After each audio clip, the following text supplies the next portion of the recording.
Olá, no ar o seu programa Conexão.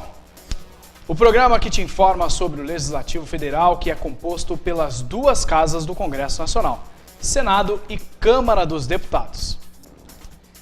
E vamos agora às notícias do Senado.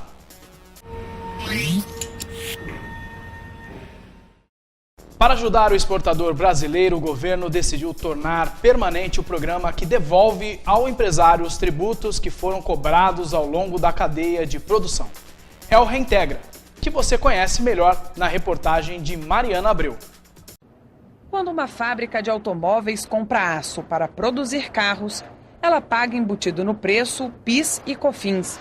Só que no momento da exportação dos veículos, esses tributos são devolvidos à empresa. Já o IPTU que a fábrica paga, por exemplo, não é estornado, mas ele entra no custo final do produto. O que ocorre é que você tem, pela natureza dos tributos federais, estaduais e municipais, você tem tributos que incidem nas operações da cadeia produtiva, mas que não são recuperados no momento da exportação.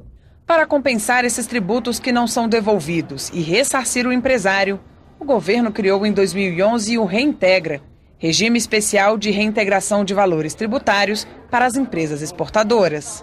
Foi uma medida de incentivo à exportação criada pelo governo no passado que se extinguiu em janeiro desse ano, de 2014.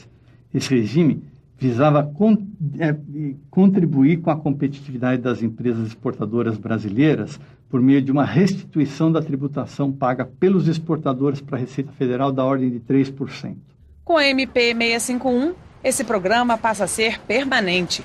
A devolução pode chegar a 5% do faturamento com a venda de produtos manufaturados.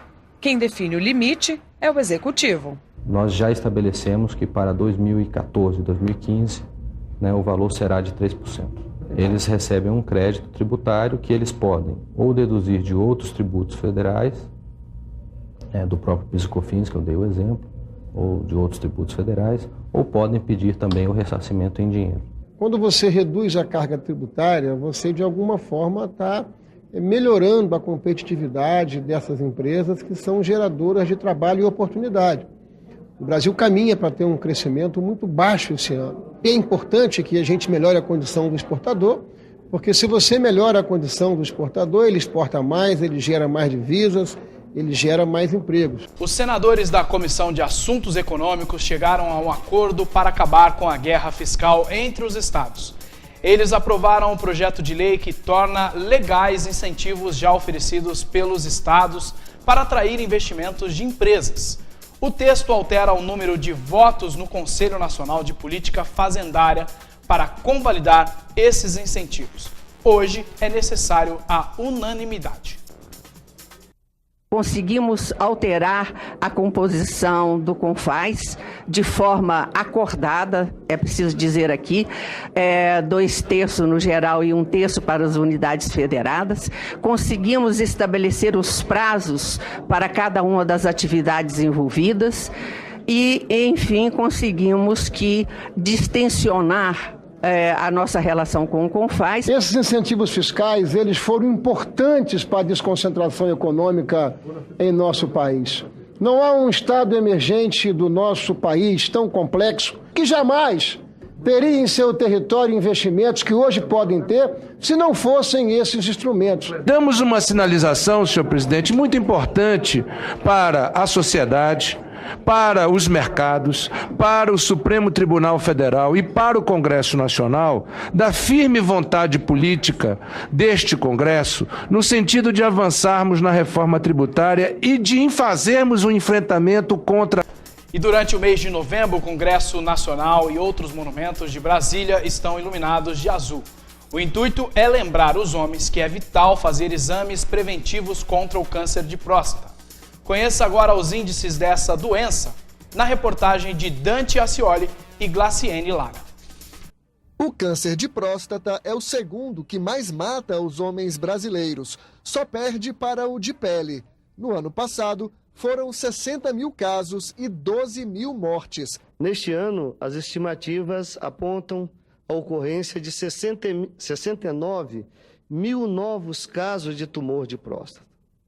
Espera-se, por conseguinte, que o Novembro Azul contribua para modificar este quadro. O Senado faz parte da campanha Novembro Azul para convencer os homens a procurar um urologista. Na sessão solene que lembrou o Dia Nacional do Combate ao Câncer de Próstata, os médicos informaram que, se identificada no início, a doença tem 90% de chances de cura. O homem tem medo de descobrir doença, tem medo de ir ao consultório médico. No ano passado, para vocês terem uma ideia, o SUS teve 15 milhões de consultas ginecológicas e menos de 3 milhões de consultas urológicas. Lembrando que o urologista trata tanto do homem quanto da mulher. A principal forma de prevenção é o exame de toque retal e um tipo de exame de sangue para medir o nível da proteína PSA. O preconceito arraigado contra o exame de toque retal, que dura cerca de 10 segundos, tem sido uma das razões para que o homem brasileiro perca a batalha contra o câncer de próstata. Os senadores cobraram a presença de um representante do Ministério da Saúde na sessão. No ano passado, dos 8 bilhões de reais previstos para a saúde do homem, apenas 3 bilhões e 600 milhões foram gastos. Os parlamentares também pediram mais urologistas no SUS e lembraram a aprovação na semana passada do projeto que obriga a saúde pública a ter programas de combate ao câncer de próstata. A presidente da República não vete esse dispositivo ou nenhum dispositivo que foi aqui tão debatido. Depois da sessão solene, os senadores acionaram uma iluminação especial.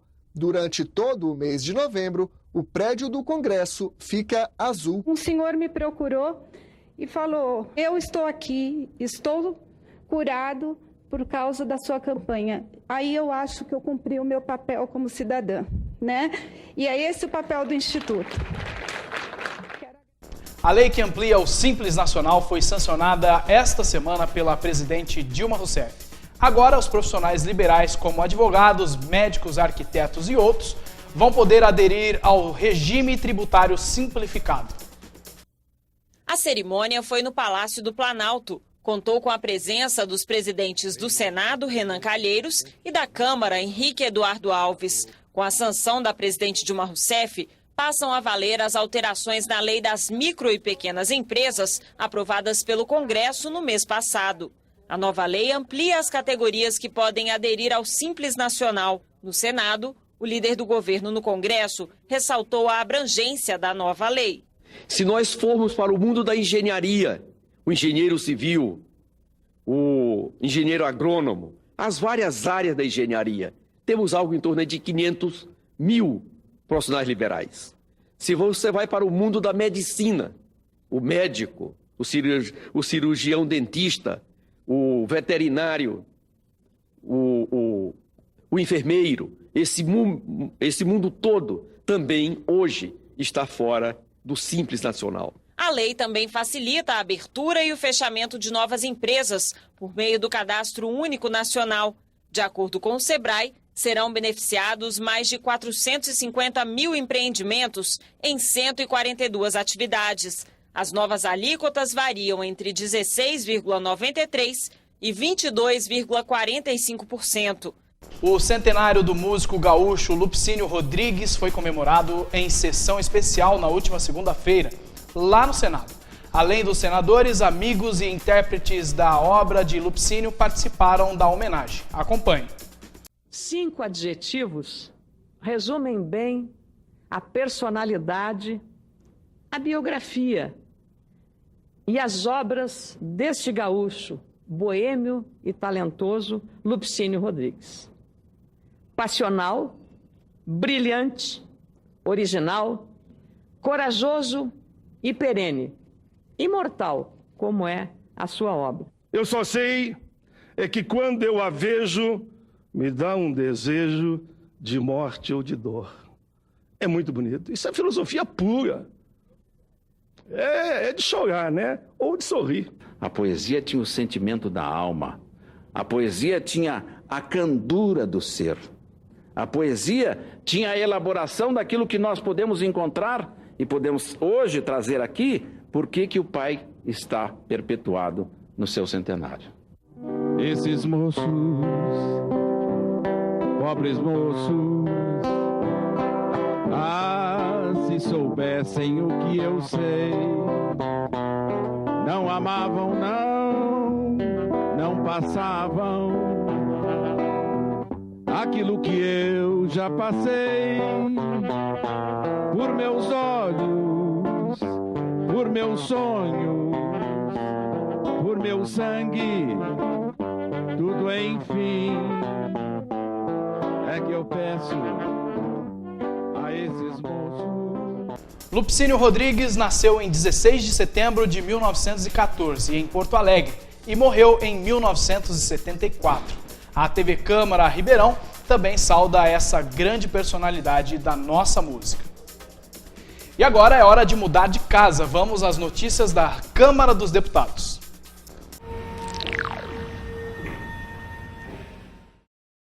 No plenário da Câmara, uma votação adiada várias vezes e envolvida em muita polêmica agitou os trabalhos. Na terça-feira, os deputados derrubaram o decreto da presidente Dilma Rousseff, que regulamenta os conselhos da sociedade no assessoramento de órgãos e políticas públicas. A confirmação depende agora do Senado. A Política Nacional de Participação Social, criada por um decreto pela presidenta Dilma Rousseff, causa embates entre os parlamentares desde junho. E nesta semana o governo tentou, mas não conseguiu frear a aprovação do projeto que cancela a política. O decreto regulamenta a ação de conselhos da sociedade no assessoramento e na fiscalização de políticas públicas. A oposição argumenta que o texto é uma forma de aparelhar o Estado e que o decreto invade as prerrogativas do parlamento. O governo defende que o decreto tem o único objetivo de aproximar a população das decisões políticas. E nessa queda de braços só apoiaram o governo o PT, o PROS e o PCdoB da base aliada e o PSOL, que é oposição. Todas as outras legendas, inclusive o segundo maior partido da Câmara, PMDB, garantiram a derrubada do decreto. É uma forma autocrática, autoritária, passando por cima do Parlamento, do Congresso Nacional, da Casa do Povo, de estabelecer mecanismos de ouvir a sociedade. Sendo lido o decreto, se identifica que com ele se fortalece a democracia, com a participação da sociedade civil, dos movimentos sociais organizados, mas de acordo com o Conselho, também de setores empresariais. Para que a política do Executivo seja cancelada, ainda é preciso que o Senado confirme a decisão. O presidente daquela casa, senador Renan Calheiros, prevê que o decreto seja derrubado pelos senadores. No dia seguinte à votação na Câmara, o PSOL apresentou um projeto de lei que tenta retomar os pontos do decreto. Nesta semana, os deputados aprovaram ainda um projeto que cria 580 cargos e funções comissionadas no Tribunal de Justiça do Distrito Federal e Territórios. São 173 cargos de nível médio, 182 de nível superior, 25 cargos em comissão e 200 funções comissionadas. Segundo o relator, os cargos servirão para suprir carências em novos fóruns criados em regiões administrativas do Distrito Federal. A criação dos novos cargos tem como justificativa primordial a instalação dos novos fóruns do Guará, do Recanto das Emas, do Itapuã e da Águas Claras. Todos com obras em fase de conclusão. Você já ouviu falar na anemia falciforme? A incidência dela é mais comum do que possamos imaginar. Conheça um pouco agora.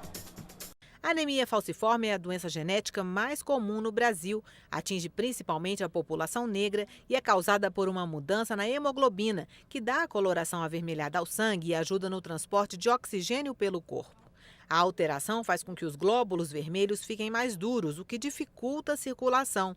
Entre os sintomas estão dor forte causada pelo bloqueio do fluxo sanguíneo e pela falta de oxigenação nos tecidos, além de palidez, feridas nas pernas, problemas neurológicos, cardiovasculares, pulmonares e renais. O diagnóstico pode vir no teste do pezinho, exame que os recém-nascidos fazem em geral entre o 3º e o 7º dia de vida.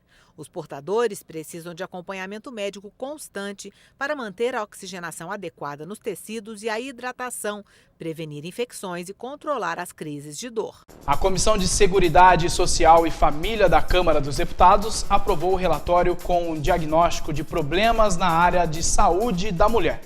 O relatório tem por objetivo dar base à formulação de leis que possam combater esses problemas. O Brasil ainda tem muito que avançar para atingir as metas previstas nos Objetivos do Desenvolvimento do Milênio, principalmente quando se fala em morte de mulheres por causas ligadas à maternidade. O relatório que trata da saúde da mulher mostra que hoje o Brasil tem aproximadamente 64 mortes maternas para cada 100 mil nascidos vivos. É um número ainda distante do que o Brasil já deveria ter alcançado. 25 para cada 100 mil nascidos vivos, de acordo com as metas estabelecidas nos Objetivos do Desenvolvimento do Milênio. O relator, deputado João Ananias, explica que 93% das causas de mortes maternas no país poderiam ser evitadas. A primeira, que é a doença hipertensiva específica da gestante, né? Depois vem a questão das hemorragias durante ou depois do parto, depois infecção puerperal, infecção, né, no resguardo, como as mulheres chamam, né, durante o período, né, do puerpério. Né, a quarta são doenças vasculares, doenças circulatórias, e a quinta, aborto. O deputado acredita que é fundamental ampliar cada vez mais o acesso das gestantes ao Sistema Único de Saúde, promover um bom pré-natal e investir cada vez mais em informação. Com o relatório aprovado pela Comissão de Seguridade Social e Família, ele espera que o documento ajude a melhorar o atendimento às gestantes em todo o país. A minha expectativa é que esse relatório não vá dormir numa gaveta qualquer. A minha expectativa é que ele sirva, como talvez uma bússola aí para nortear ações, não só no parlamento, proposições, como políticas também, né, para garantirem, na realidade, a nossa repactuação em relação à redução da mortalidade materna. O relatório que trata da produção de medicamentos e equipamentos mostra que o Brasil ainda é muito dependente do que é fabricado em outros países, o que torna os preços bastante altos, limitando o acesso de mais e mais pessoas, principalmente aos medicamentos. Para a relatora, a deputada Jandira Fegali, é preciso mudar a legislação. Esse relatório não esgota o tema, ela indica uma série de ações de governo. Ela apresenta projetos de lei que agora são da comissão, que mexe com lei de patentes, que altera, inclusive, a legislação de patente, porque é a forma que nós temos de transformar isso em produção nacional e de preços acessíveis para a sociedade e também o acesso gratuito a eles, não é? E ele também aponta vários temas que merecem acompanhamento imediato da comissão. Outra preocupação expressa no relatório é com a aquisição de equipamentos, hoje muito cara para as instituições públicas de saúde, como explica a deputada Jandira Fegali. Quando você importa algum equipamento de fora, não há tributação. As Santas Casas, por exemplo, quando importam e tal. Então o que nós queremos, nós queremos dar, ou nós tributamos o que vem de fora quando há similar nacional, ou nós isentamos os produtos nacionais. Então, há que haver uma solução tributária que é privativa do Executivo. Nós aqui não podemos fazê-lo. E por hoje é só. Obrigado pela sua companhia. Até a próxima.